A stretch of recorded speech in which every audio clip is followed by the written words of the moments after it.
Mate to Thrive Nation, I've got a repeat guest, but we didn't get to fully record the last session. And the most incredible woman, the most incredible longevity specialist, a regenerative health and medicine specialist. And it's just, we had such a great connection. And I just want to have another warm welcome to Dr. Elizabeth Yurth on the show.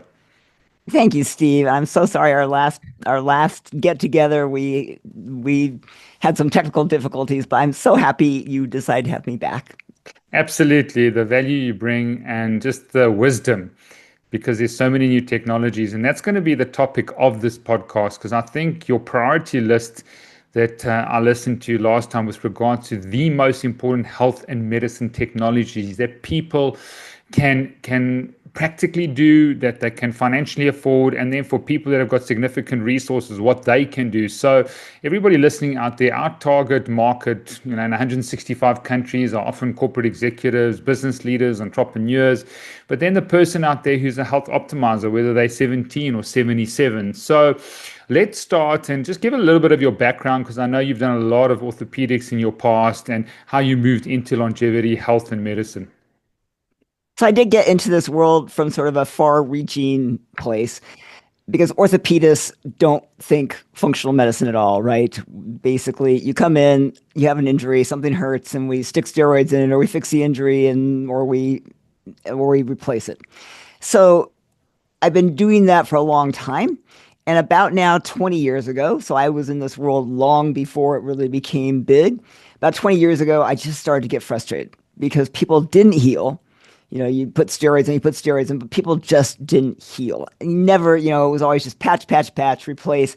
So I started to explore what can we do to actually get people to heal more effectively and realize, wow, well, if we optimize hormones in people, if we optimize nutrients in people, if we look at their exercise patterns, we could actually heal things oftentimes without having to do anything procedural. So I went back and retrained, went through A4M training and then some epigenetic training and some nutrition training, all those things that you don't get in medical school, and learned how to implement that into my orthopedic practice. Now, that didn't really go over well with my partners who were like, we don't really like you spending time educating people about nutrition and hormones and things like that, because that's not really financially as beneficial as just doing surgery on people. And so really, I was doing both practices for a long time. For 20 years, I had my orthopedic practice by day and my longevity clinic by night. And then about 5 years ago now, at straw that broke the camel's back, one of my partners came to me and said, we need to stop doing medicine here. We don't do medicine, we do orthopedics.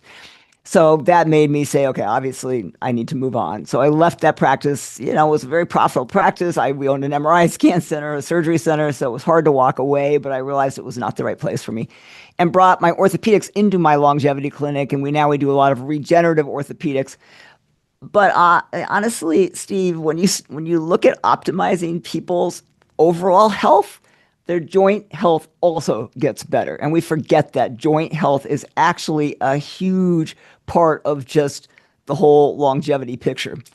Yeah, brilliant. And thank you for that summary. And what courage to say, listen, I want to really help people possibly prevent the surgery. And even if they do need the surgery, they're going to respond. Right, exactly. Optimize their recovery. Yeah. So I don't see orthopedic surgeons moving into the functional medicine space. Possibly maybe one or two will refer to functional medicine docs, but then there's the chance that that person gets better or uses platelet-rich plasma or uses stem cells or peptides or ozone. Do you think just the person out there, because the internet podcasts like this that we're going to really try and advance all over the world, are going to start moving to say, hang on, actually, we're going to look at functional medicine and regenerative therapies before we do surgery? I don't think it's going to be widespread, but I will tell you, I do a lot of lecturing all over the country, and I definitely have now more in the audience, more orthopedic doctors who are coming up to me afterwards and going, wow, I'm really interested in this. Some of them, moving out of surgery into this realm. I think, though, we're still going to see a pretty distinct, unfortunately, Steve, you're fighting a pretty big industry. Much like the cancer industry and other industries, there's a lot of financial incentive to keep doing what we're doing. Replacing joints makes a lot of money. And it is a beneficial surgery to a lot of people. I'm not going to knock it, but I think what we really have to start looking at is how do we start early on preventing the onslaught of this horrific disease that ends up in this catastrophic state. To me, it's a little bit like if a cardiac doctor just sat there and watched somebody with a horrible lipid plan, a horrible lifestyle plan, and said, it's okay, keep doing what you're doing because we'll just stent you in 10 years and everything will be fine. Your heart will be good as new. And that's really what orthopedic doctors do, right? You have an Exactly. injury and they don't look at that. They just say, it's okay. We have replacements in the future. So we're going to have to look at starting people, from that first stage of injury. So that's what I lecture on a lot now, because I think it's going to be a lot more bringing it to the consumer. And then the consumer demand, like a lot of things, the consumer demand will start leading more surgeons to start looking at these other approaches. Brilliant. Okay, so longevity medicine or longevity, just the field is just so complex, growing exponentially. I want to look at technologies. If you're listening out there, what technologies should you embrace? And I mean, just doing your blood pressure, a lot of people listening out there or standing on a scale, these are technologies. And so I think functional labs is someone who sees the world in a very different sort of perspective, not normal labs, but optimal labs. So tell us, not the routine things that people would go to the medical doctor for, but what are the important labs that you think, hang on, you got to learn this, you got to know about this. We're not going to make you a doctor, but we want to make you educated with regards to making the right decisions with your labs. I think that number one, what people do need to realize is so many fancy labs out there. You can spend thousands and thousands of dollars on labs. I have people come to me with, 80 pages of lab work. They've literally had every test in the book, gut tests, multiple looks at their genetics, everything. And they've really done nothing with it, right? So what are you going to do with the answer that you get from a lab is really important. And if that's not going to change your management, don't do the lab. So first thing people need to realize is honestly, a $12 test with a comprehensive metabolic profile and a CBC that your standard doctor orders all the time has a lot of valuable information and that gets actually overlooked. And so one of the things we have actually a course, we have an academy called BLI.Academy, and that we actually teach people how to look at those labs and how to actually understand some things. Because even as simple as they are, there's a lot of pieces that doctors never look at. For instance, when you look at the carbon dioxide that's on every metabolic panel, nobody ever looks at it unless you're in the hospital and people are trying to really keep acid-base balance perfect. But in general, that little number of whether you're more alkaline, meaning that CO2 is at a higher level above 24, or more acidic, meaning the CO2 is at a lower level, tells you a lot about your health. More alkaline people are healthier, their immune systems are going to work better. And so that piece of information that nobody even looks at in your numbers is really valuable to people. Are you acidic? Are you alkaline? If you're not alkaline, you're not going to be able to function as well. Your immune system's not going to function as well. You won't be able to exercise as long. And then things like, looking at the liver enzymes, obviously, if they're really high, but even if they're marginally elevated, on the high end of normal, that can tell you that the liver is not doing what it needs to do, that it may be some help. And then things like an alkaline phosphatase level, which again, nobody looks at unless it's sky high. That number right there, if it's starting to edge even a little bit, I would say optimal is around 65. When it starts edging up, it means you're either losing bone or your liver is failing or your lungs are failing. So little pieces of information like that are critical. On a complete blood count, just a regular old CBC, you can look at things like what's called a neutrophil lymphocyte ratio. And that should be less than 2 to 1, less than 1.5 to 1. In our optimal health, it's 1 to 1 neutrophils to lymphocytes. But as we age, the lymphocytes start dropping. That means our system can't respond to viruses. We don't have natural killer cells to fight cancers. And who looks at that, right? Nobody ever says, what is your ratio of neutrophils to lymphocytes? So people can look at these simple things and get a whole lot of value from $12 of tests that every doctor is running. Sure. Now, obviously, there's a lot of things that we do in a functional clinic that are beyond those basics, right? And one of them is looking a lot deeper when you look at cardiac health. So just a basic lipid panel, looking at, your HDLs and LDLs is not very valuable. Everybody, everybody needs to know what is the apolipoprotein B, their ApoB level, which is not checked by most doctors, right? And is actually a much more critical number than your LDLs and HDLs. So an ApoB and ideally an ApoA. So ApoB is, think about ApoA as all the good cholesterol. It's all the so ApoB, you need some. It's what's carrying the cholesterol out of the liver. So it's a lipoprotein. It's a protein that attaches to your cholesterol to carry it through the bloodstream.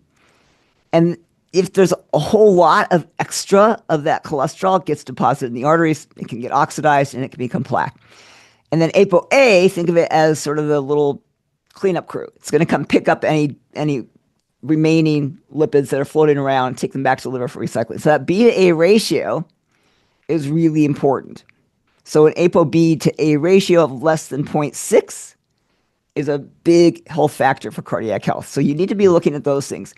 Every doctor, a lot of people have also heard of lipoprotein little a, LP little a. So now I think it's becoming a little bit more mainstream, but not in the typical doctor's offices. And that's a genetically inherited particle that increases your cardiovascular risk substantially and your risk of strokes and things like that. And so everybody needs to know what their LP little a is. You only need it tested once, because if it's normal, it means you don't carry that gene and it's not an issue. If it's high, it means you carry that gene. And a lot of doctors say, well, there's no reason to test it because we have nothing that we can do about it. So because it's genetically inherited, your diet won't affect it, exercise won't affect it. But what it tells us is we can optimize everything else about your cardiac health. And if we do that, that lipoprotein little a is not going to matter. Yeah. So those are little numbers that everybody needs to look at in the cardiac panel. I think, and we can move on, but we can't get into every single data point. But if you're listening out there, you need a functional medicine doctor to look at this, or you need to educate yourself. And that's where the BLI Academy is there. We'll put the links. We've gone through it and looked at all the courses and the coaches that I've got, the 8 coaches that we use in corporates and with, even with patients to help them with transformation, because a lot of them are transformative agents. They need to know. So we can't just say now, oh, hang on, it's out there. I have to go to functional medicine doctor. I can't afford a functional medicine doctor. There is options, I think, for people. And that's just really where I think your benefit's going to come in. And we're going to promote these courses as best as you can. Anything else in the labs that I want to get into all the nitty gritty? I mean, the cardiac health there in terms of those labs, the ratios of ApoB to A, the lipoprotein little a, these are very, very important. Maybe look at metabolic health in terms of how important fasting insulin, those things, CGM technology. If you're listening out there, metabolic health is important to you. This is just things like prediabetes and diabetes and insulin resistance and just how your body metabolizes things. Then you need a CGM. But let the specialist, Dr. Yurth, tell us about that. You're exactly right. I think a lot of people get a hemoglobin A1C tested, right? So that standard doctor will do that. But you're exactly right about a fasting insulin. You need to know what your fasting insulin is. That's actually a more critical number than what your glucose is or your hemoglobin A1C, which is really glucose over a period of time. It's called glycosylated hemoglobin. So an insulin level, ideally in the single digits, is pretty critical to longevity and metabolic health. We know that metabolic health is at the root of pretty much everything. That's why a lot of the drugs that we look at as longevity drugs, like the GLP-1 agonists, like metformin, actually are working on metabolic health. So if Eric Verdin in his lab at Buck Institute kind of has found that metabolic health is probably one of the primary focuses if we're looking at longevity. So we do need to make sure that fasting insulin is optimized. And if that's creeping up into the 10s, 12s, 15s, which would be still well within normal limits, then you've got to address it. I think everybody needs to know their hormones, even now at young ages. So we're seeing now young men in their 20s with low testosterone. I was just at a conference talking about hormones. And if you look at low testosterone and its effect on longevity, cardiac health, metabolic health, it's a really critical piece. So hormones actually are still at the foundation of a lot of things, and not knowing what your hormones are is going to be a detriment to your longevity. Mm, So even at people in their 20s now probably need to start looking at hormonal health. mm, Women in their 20s lots of times will have still very low progesterones. Progesterone's anti-inflammatory, and don't forget about progesterone for men. It's actually, I measure progesterone in men because progesterone is anti-inflammatory in men. It's good for prostate health. It's good for brain health.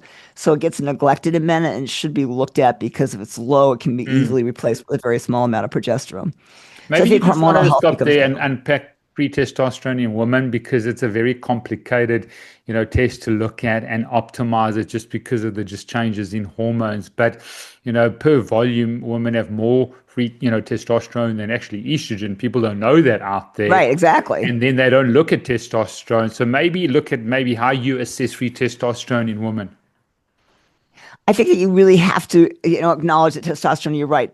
Why do we have even more of that than estrogen? It's because it's critical to our bone health. It's critical to our mental health. It's critical to libido. We know that muscle is the currency of longevity. You need a lot of muscle mass. And if you don't have high enough testosterone, you're not going to be able to form muscle mass. I don't care how much you go to the gym and lift weights. So testosterone is actually really, really important. And we can replace it if it's low. And again, one of the overlooked things when you look at, for instance, birth control pills or women who are on just estrogen replacement. Well, if you're on estrogen replacement or birth control pills, which are very high estrogens will increase sex hormone binding globulin. Sex hormone binding globulin binds testosterone, makes it unavailable. So you have to look at the free testosterone. And any woman on birth control pills is going to have a low free testosterone. So that's why sometimes libido can be affected, things like that when people are on birth control pills. And that gets really overlooked in women. You have to look at that. Again, even hormone replacement, lots of times as you sort of start altering that, you start pumping up the estrogen in women as they're getting perimenopausal, you're going to start actually lowering the testosterone because of the sex hormone binding globulin. So you have to actually keep those things in mind and keep those ratios really optimal. It gets so overlooked in women, Mm, honestly. yeah, absolutely. It's funny. I put one of my women on testosterone who was having a surgery, and I said, you need optimal testosterone to recover from your surgery. And her doctor was like, why? You're a female. You don't need testosterone. So so Yeah, it's it's really, crazy. there's so much sort of negativity to testosterone women, and it can be hugely Mm. beneficial. So, just while we stop here, before we go just to a few more labs, and then I want to look at sort of cardiac scans because I think that's important, the CAC scan and the clearly Yeah, yeah. scan. But in terms of using peptides to optimize these hormones, is that something that's a first port of call from you, or are you looking at DHEA or a 7-keto DHEA? This is a minefield, and even within functional medicine sort of docs, they've got different protocols, and I think that's what confuses. I see someone and someone's been on this and been on that, and then it's tricky. Then someone says, "Oh, they gave me TRT because they make more money," and so it's very tricky. Never mind, we've had a young doctor, 49 here, a Dr. Mark, and they called him Mr. T at 49, pass away, and a couple of guys in the US I know with very high testosterone levels, and then fibrinogen and D-dimer tests increased, and not looking at a few things. This has to be, managed and monitored. Right. We don't, super physiologic levels of testosterone are not good, right? We do know that testosterone actually is, they just removed the black box warning off of it that it caused cardiac issues. It does not. But super physiologic doses, dosing to the bodybuilder level of testosterone can, as you said, affect things that that do worsen cardiac health. And I was this conference, the hormone conference I was just at. There was a cardiologist who was presenting a case that actually showed a guy who his cardiac scans, his coronary CT scans prior, and then he was dosing testosterone very, very high, 3 times what would be considered sort of a normal testosterone. And he showed his cardiac scan a year later, and he had considerable worsening of plaque. And Mm, so we do know that there is issues with super physiologic doses of anything. Our body is designed for optimization, not super yeah. physiologic dosing. So are you the fan of looking at a DHEA, 7 keto? Are you the fan using peptides now? You're the peptides expert. Where do you go? When we look at DHEA, DHA, remember, is if you look at the hormone cascade, DHA is kind of at the top, so it's pregnenolone. You can do a lot, and these are both over-the-counter supplements, right? You can just walk, at least here in the U.S., you can walk into a store and buy DHEA and buy pregnenolone, and yet they're very powerful supplements Yeah. because they're at the sort of the top of the pyramid and can actually form down into testosterone or other hormones. The thing I don't like about DHEA is it does have a tendency to turn into what's called 4-hydroxyestrone. So it can form down the testosterone path. It can also go down the estrogen path. And when it goes down the estrogen path, it has a high propensity to go into one of the more toxic metabolites of estrogen, which is called 4-hydroxyestrone. And that estrone is very linked to DNA damage, breast cancer, prostate cancer in men. And so you have to be very careful with DHEA. Now, you bring up 7-keto DHEA, which is designed not to be able to kind of convert down, sort of stay as DHEA. So 7-keto DHEA is not going to help your hormones. Might it help cardiovascular health? Might it help adrenal health? Yes. So sometimes I will use some 7-keto DHEA, and sometimes I'll use some DHEA. But I use it by following urine metabolites so I know what's happening to it. And it's not for everybody. Sometimes you'll see the metabolites go the wrong direction. You know it's really not the right choice. In general, I prefer using the sort of, if you've got this bucket that's kind of spilling out into these other buckets, I fill the lower buckets first. And sometimes DHEA will sort of just recover on its own. So I think you have to be a little careful with these because they're just so available and they can do things you don't want. And that's why I'm a fan of following metabolites when I put people on hormones so I know what's happening. Pregnenolone is the same thing. Pregnenolone is great. It can become progesterone. It can become, it can help with testosterone boosting. It can help with metabolization. And that one's actually a little bit safer. So those are things that you can utilize. But I do think people need to be cautious, especially with high-dose DHEA. They should be cautious with it. And probably using a smaller dose is more advisable. Yeah. Okay. So are you using peptides, sorry to just reiterate, or using TRT? Have you found peptides really help with testosterone? Because I've seen a big thing in my practice using peptides and it's been really good for hormonal health. I I disagree a little bit there. I think that if you can use, there's certain peptides like kisspeptin, which will definitely raise testosterone, particularly in younger men. It will elevate testosterone, sometimes in older men as well. You can use growth hormone secretagogues as well, because when you raise IGF levels, you can also raise testosterone levels. But in general, it's probably best to use the hormones as your base and then add the peptides as sort of the next layer, the icing on the cake. Because peptides are a much more expensive way of doing that. And probably a less predictable way. So you're right. When I optimize things like growth hormone, I will improve physiologic functioning across the board. But I don't see big, huge boosts in testosterone or other hormones, even when I put people on peptides. So I tend to use the hormones as my base and then add the peptides on more as sort of the top of the layer. Brilliant. Well, that's why we're having you on the show, to have your years of experience and your wisdom. In terms of using TRT now, is it something, I know you want a more consistent dose, a more frequent dose, a lower dose. What is your protocol then? Once someone starts, is that something that they often just got to continue with? And, people are starting with TRT at high dosages. I see them in the gym at like 28 and I'm like, I just can't see this, in the future, how this is going to work. So maybe just elaborate a little bit on that. I think with hormones in general, there's this kind of misconception that, people say to me all the time, well, if I start the hormones, I'm going to be on them for the rest of my life. Probably. But that's because you're aging and our organs, our testicles, our ovaries are not going to all of a sudden start functioning again because I got a little older, right? So in general, once you start hormone replacement, it's because these organs are already starting to fail, and I probably will need to be dosing them ongoing for the rest of my life. Now, there are cases where you just need to help people get through a bump, right? Like they just had some bad disease, they had a bad virus, they had something like that, and their hormones were very affected. I might just need to support them with a little bit for a little while to get things kicked back in.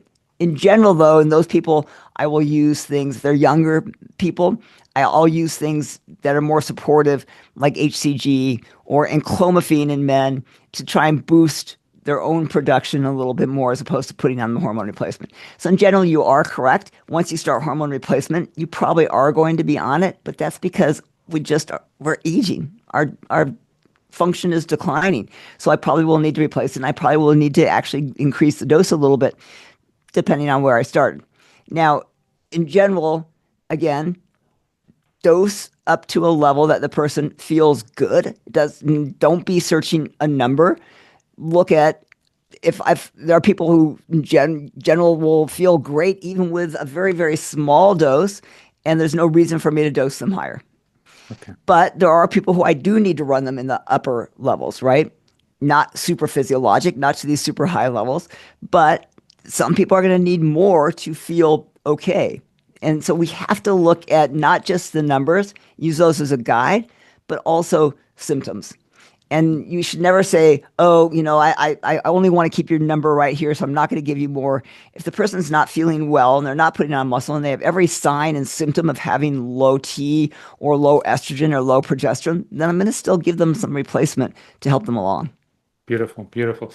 Okay, any like sort of big ones, iron, I've seen that escalate like you cannot believe, ferritin and HSCRPs, inflammatory markers, vitamin D. I don't know, anything that's sort of special that you can tell us something unique about? I think one of the things that gets not looked at enough are omega-3 indexes. So obviously everything you just talked about, you need to know what your especially highly sensitive CRP is. You need to know what your vitamin D is, your vitamin B12. Those I think are all are all really important. But ferritin is also a really important number because it's an oxidative stress marker. So when ferritin is elevated, typically it means there's some type of oxidative stress going on. And that might be because somebody is eating too much meat or is on too much testosterone. So we can see ferritin levels, which is iron storage, go up. But in general, when ferritin levels go up, look for why this person has oxidative stress. It's a sign that there is too much oxidative stress, and we need to look at, did I create that because I gave them too much hormones, or their diet is creating oxidative stress? But you need to figure out the etiology, the reason that ferritin is high. Now, some people are just genetically have higher ferritin levels. There's genes that, like hemochromatosis genes, and there's a lot of variants of that can sort of keep ferritin levels a little higher.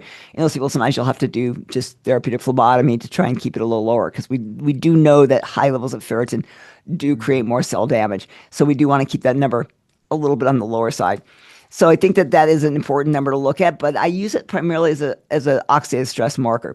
Another great oxidative stress marker that people aren't aware of is something called an 8-hydroxy-2-deoxyguanosine. I'm sorry. Yeah, that's right. 8-hydroxy-2-deoxyguanosine. So this is a metabolic marker that you can just measure from pretty much any lab that is a really good marker of DNA damage. If it's climbing, then you are suffering damage to your DNA. That's going to be a precursor to bad diseases, especially cancer. So it's a really nice marker to be able to follow to say this person's actually starting to trend towards more damage to their DNA, and what do I need to do about it? So that's an easy test that any basic lab will do for not a lot of money. It can also be done in, like we do what's called a Dutch test, dried urine test of complete hormones, and it's included in that parameter too. So that's another thing that is a really useful metabolite. So I think that those are really critical things to look at. As also, uric acid is another one that's a really nice marker of people who have more oxidative stress going on. A high uric acid, very high uric acid is not a good thing. It means that probably that person is metabolically unsound. But a very low uric acid, so people forget that things, when they become too low, are signs of a problem too, indicates a low energy state, probably a low NAD state, and probably also somebody who's in a more reductive stress, which is not good either. We need homeostasis. We need a balance. So I like to look at uric acid levels. The omega-3 index is actually hugely beneficial. So knowing what your omega-3 index is Rhonda Patrick talks about this in nutrition a lot, is actually a really critical marker of inflammation. So looking at arachidonic acid and EPA levels and knowing that if arachidonic acid is very high and your EPA levels are very low, that's a sign that you're in metabolic stress, that you're in oxidative stress. So those are really big pieces to know what do I need to really address in people. Sure. Well done. Well summarized. If you're listening out there, listen to that again, because I think these are fundamental, sort of foundational data points that you need to know. Speaking to probably, maybe your heart scans, maybe wearable technology, because wearable technology seems like it's a bit more sort of in the reach of a lot more people out there and can give us so much data, and then maybe continue that afterwards with the heart scans. So wearable data like your Aura Ring, your Whoop Band, Q Band, those are all really useful because you can actually sort of easily track things that are affecting your health adversely, right? I can take a supplement and see that my HRV went way down. So looking at things like your heart rate variability, which we know is correlative to our sympathetic balance, sympathetic parasympathetic balance. We know if we're always in a very high sympathetic balance state, that's creating more cardiac disruptions and more cardiac stress, as well as brain stress. So looking at simple things like an HRV, looking at things like your what is your heart rate. Now, the GLP-1s, which everybody's taking nowadays, will raise heart rate a little bit. We actually don't think this is an adverse effect. So interestingly, even though we know that higher heart rates are probably a sign of something bad going on, with this little elevation that we're seeing with the GLP-1 agonists, that probably is not adversely affecting cardiac health. So it's an interesting phenomenon we're not quite clear about. But in general, if you're seeing things push up your heart rate, push down your HRV, then something happened. Either you didn't sleep well, or you took a supplement that wasn't really good for you, or you ate the wrong foods. So those are really nice, quick, easy tests that you can follow, because my Aura Ring will tell me in one night that I slept really poorly. And if that's going on and on and on again, I need to look at what I'm doing that's changing that. So I think those are really useful. So is your scale, right?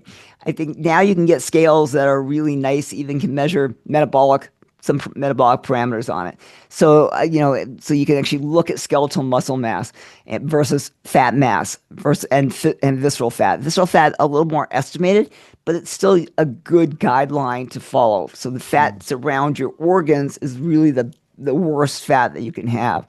So looking at skeletal muscle, even a basic, like I have a Hume scale, tells me what is my skeletal muscle mass doing? Is it dropping? If my skeletal muscle mass is dropping and my fat mass is going up, a bad sign for my cardiac health. So those are really easy things you can do, as well as you mentioned blood pressure. We sort of think 120 over 80 is a normal blood pressure. Really, 115 over 70 is a normal blood pressure. Above that, you're starting to get more vascular dysfunction. So likely, once you start edging above that 115 over 70 number, we're starting to see a little bit more vascular inflammation. More critical above 120 over 80. Doctors don't even think about it until you're up into the 140s or 150s, and that systolic, that upper number. But you really need to be thinking 115 over 70 is your ideal goal. You can check your blood pressure easily. There's tons of little home devices to do that. And if that blood pressure is creeping up, I can tell you it's a sign that your blood vessels are not transporting blood as well. And the first reason for that is that the lining of the blood vessel, what we call the glycocalyx, this little inner lining of the blood vessel is being damaged, and that's the first sign that we're sort of trending towards cardiac disease or vascular disease. So those are super easy things you can look at. Yeah.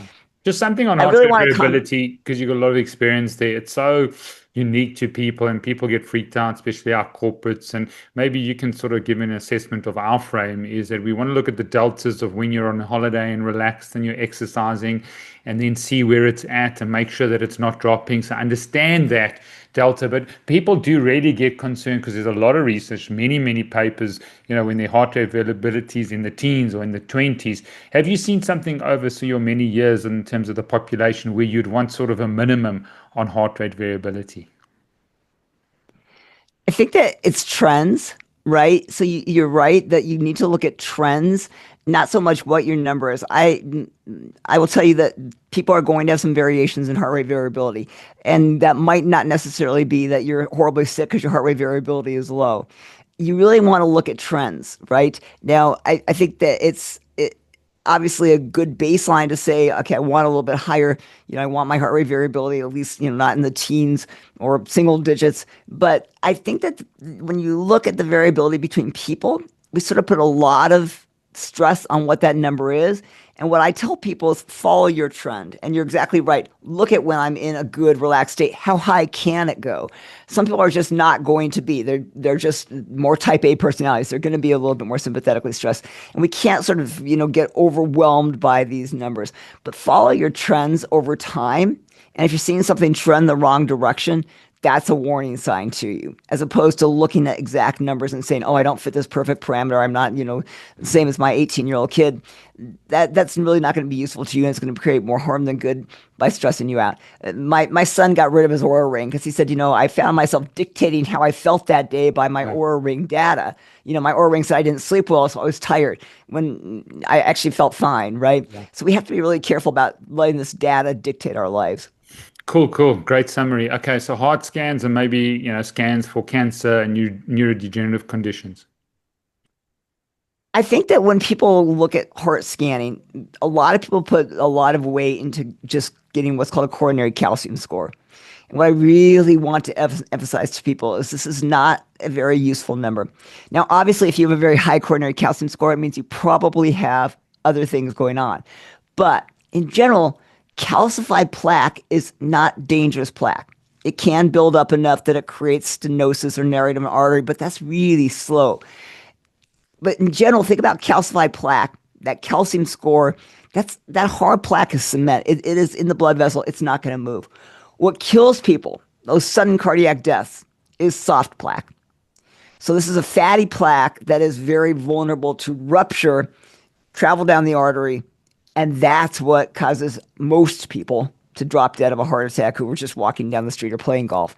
So how do we find soft plaque? And that's where we need now more some of the newer technologies.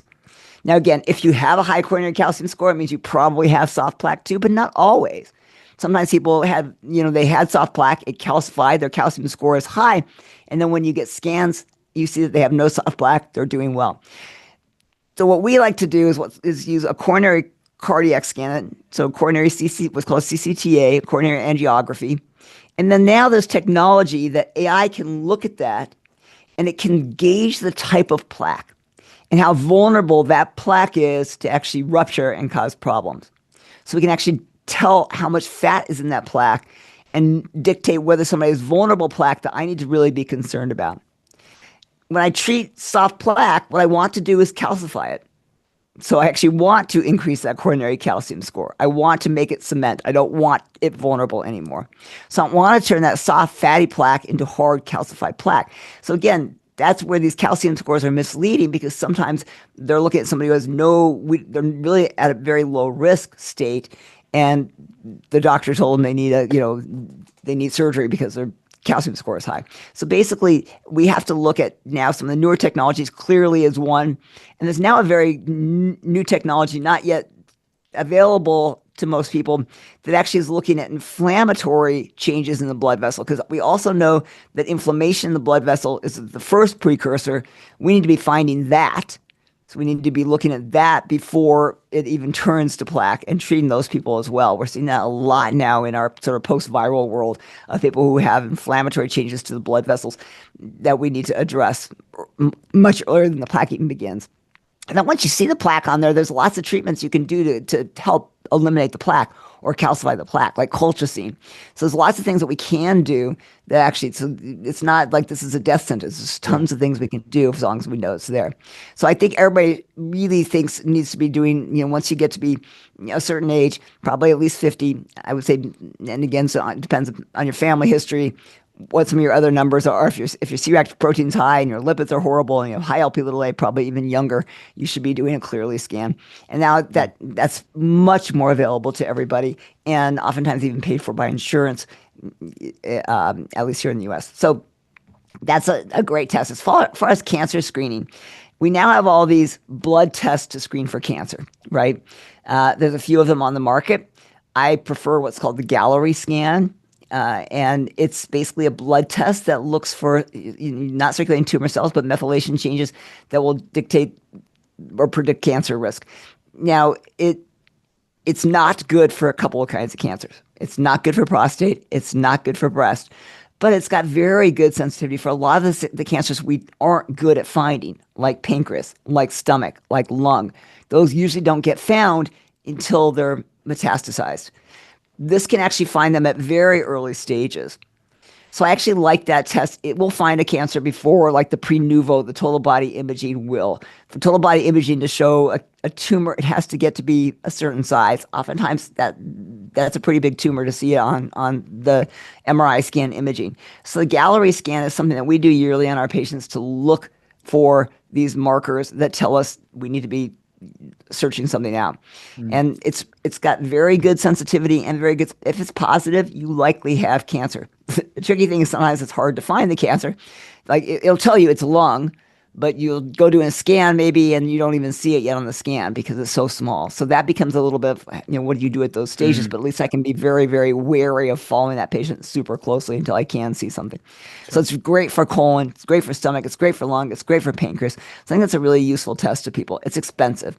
So it is out of the reach for a lot of people. Just like the pre-nuvo, the total body MRI scanning.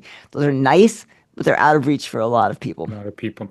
Okay, what about a colonoscopy and a gastroscopy at this stage? Because obviously, even doing, say, a CT angiogram carries a bit of risk. So one has to be aware of that. And, if you're listening out there, you please look at informed consent, really look at different physicians, go with the team that you are comfortable with, ask the questions and ensure that when you do a procedure, you understand the risks involved. But talk to us about colonoscopies and gastroscopies.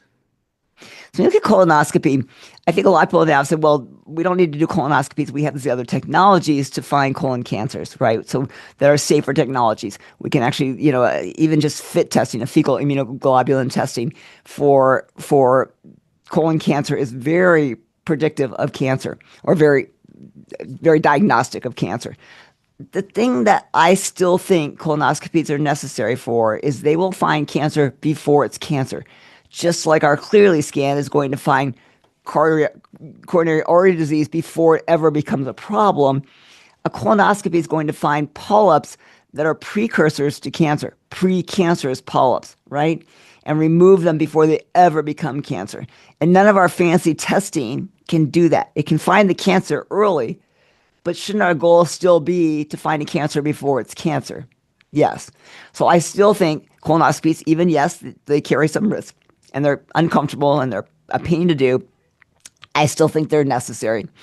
You don't have to do them every year if you have a low family history and you have had a normal colonoscopy. But if you do have a bad family history or if your colonoscopy showed polyps, you probably do need to do it yearly, because if I get that polyp and I chop it off before it ever becomes cancer, then I'm never going to get cancer. So I do think colonoscopies are still a pretty critical piece. And again, I know there's naysayers out there. I hear it in my longevity docs group, talking to people, and people are like, no, you should never do colonoscopy with better tests now. I still think that we need these tests that diagnose things before they become problems, because that's really what we're trying to do, right? Okay, great. So that's really cancer covered, the cardiovascular side, and then neurodegenerative conditions. Neurodegenerative is tough, right? Because how do we figure out that somebody is developing cognitive decline before it's ever symptomatic to people? We now are looking at there is brain imaging that can do that. So we can do functional MRI scans that are really helpful, but again, expensive technology. And again, we're seeing things once they've actually become pretty symptomatic, like brain atrophy, even a functional MRI scan. So what I really like is there's a lot of what we call functional EEGs, like the WAVI scan, WAVI, is a really simple little test. It takes about 30 minutes. You wear a little helmet. It's a functional EEG, and it can look at things like little waves, like a P300 wave, that tells us that there's starting to be a low energy state in the brain before I'd ever see changes on my MRI scan imaging even, right? That I'm starting to see a brain energy deficit. Most neurodegenerative disease, if not all, the main culprit is loss of mitochondrial function in the brain. It's a low energy state in the brain. So everything begins with a low energy state. I can see a low energy state on what's just called a P300 wave. I'm looking at a very simple little basic EEG test. And I got a lot of people up. So we have a WAVI scan in our office again. It's a very simple little test to do, and it's not an expensive test. And so that's something that can really be sort of helpful. Again, diagnosing things before they become a problem. And again, Dr. Dane Goodenow, who studies brains, is doing this very amazing MRI scan imaging that will look at all the pathways, how the brain's communicating, but it's a $10,000 scan. So I think that that's the problem, is a lot of these technologies that are great, even SPECT imaging of the brain, are great, but they're quite pricey. And so again, we want to diagnose some of these things early on with simple tests. I do like WAVI scanning for that. Brilliant. Anything online or a website that you know that can do sort of, we use Dale Bredesen's cognoscopy, and it's sort of really, really helpful. And, I think that those kind of online little testing, so you can sort of see why my brain is not moving as fast. That can be a nice little predictor to you that I need to be doing some things.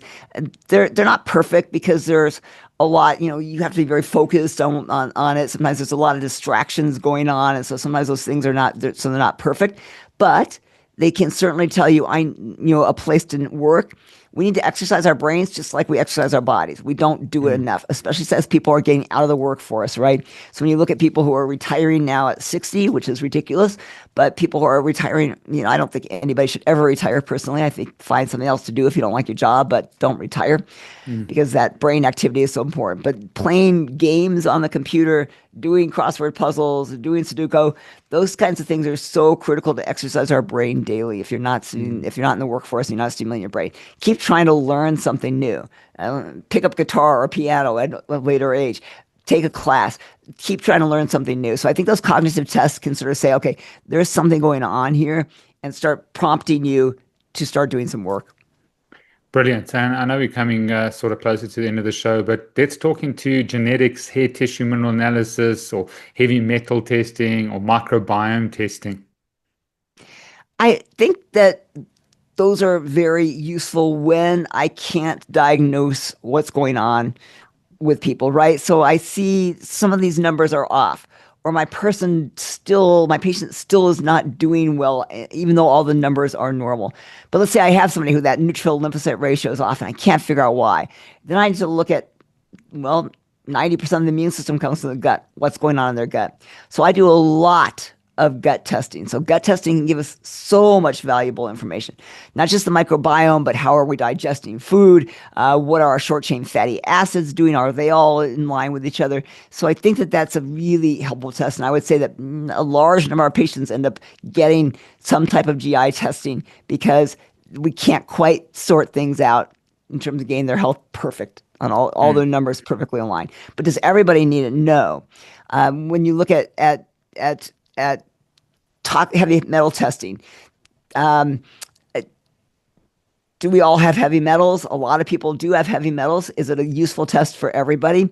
You know what? If I feel great and all my numbers are lined up and my metabolic markers are good, then maybe even though my heavy metal load might be a little bit higher, is it affecting me? It means my body might have adapted to it and is doing the right things, right? So I don't know that we need to do it on everybody, but it can certainly be useful when I have somebody who still has brain fog, still has issues, to look at that. The number of people who have heavy metal poisoning is pretty high. When you look at mercury levels, especially if you're eating fish.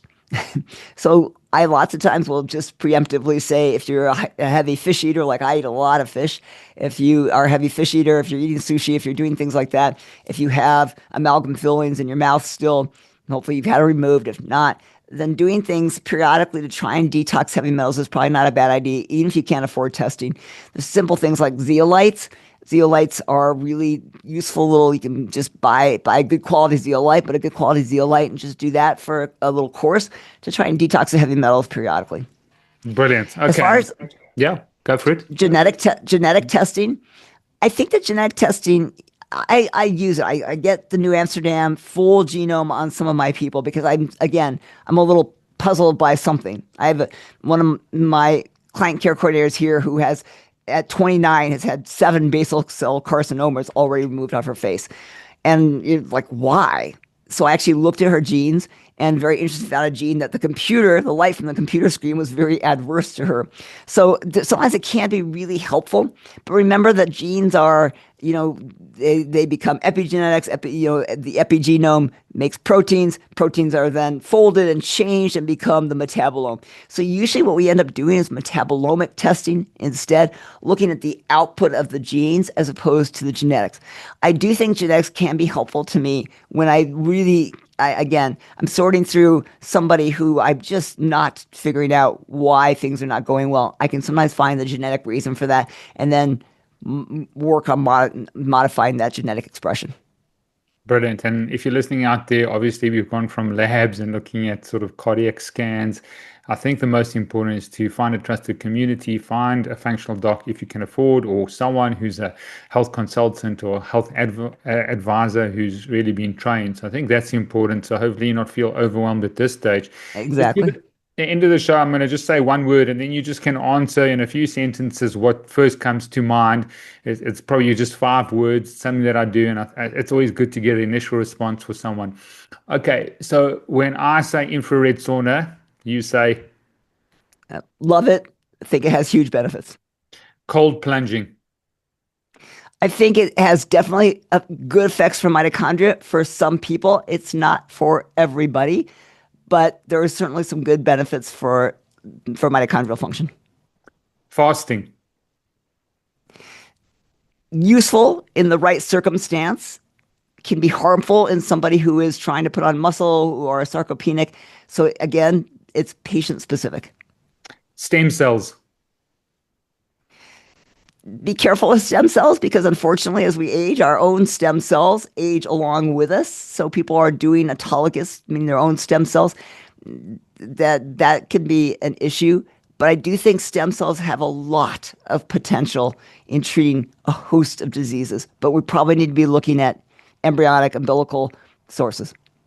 platelet-rich plasma, I love it. I love it for making eye drops. I love it for joints. I can think it's great for restoring hair and skin.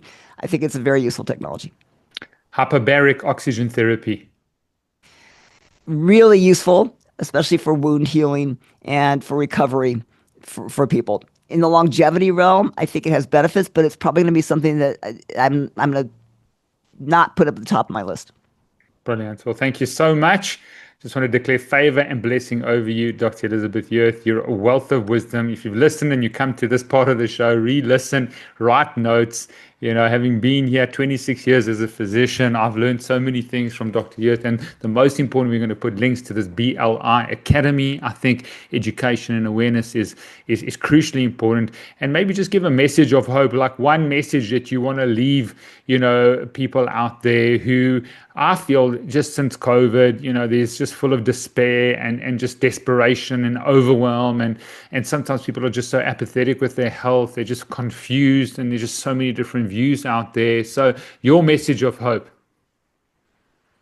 I really am glad you asked this question because as much as we've just talked about all these things to be scared and worried about, I've really changed my practice a lot in the last 20 years, going from recommending a whole lot of things to simplifying things down a lot more.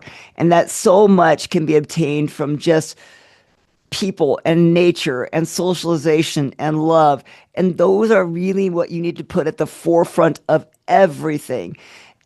Way above all this fancy testing, all these fancy drugs, all these fancy supplements, is be around people, community, and nature, and you'll go a long way to your health. Beautiful. Well, you've got someone else whose network and community that you can tap into in South Africa. We want to welcome to our home, our network. You can come in and it'd be an incredible holiday and really just welcome you to South Africa. It would be amazing to have you. I would love that. And I so appreciate what you're doing and sharing your knowledge. It's so amazing. And this is why we know that, you guys can do so much on your own, is people like you, Steve, who are sharing this.